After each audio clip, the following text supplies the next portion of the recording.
નક્કી આવી ગયા અષાઢી બીજ. આજે રામપીરને આશીર્વાદ લઈને નવા કામની શરૂઆત કરીએ.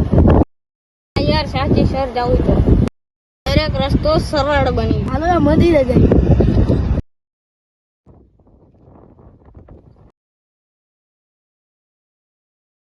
આજે વચન આપીએ, સાચા રસ્તે ચાલવું, બધેનું માન રાખવું. એ જ રામપીરનો સંદેશ છે.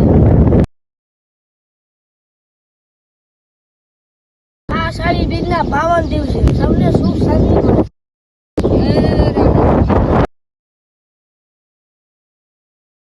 અષાઢી બીજની હાર્દિક શુભેચ્છાઓ. જય રામાપીર.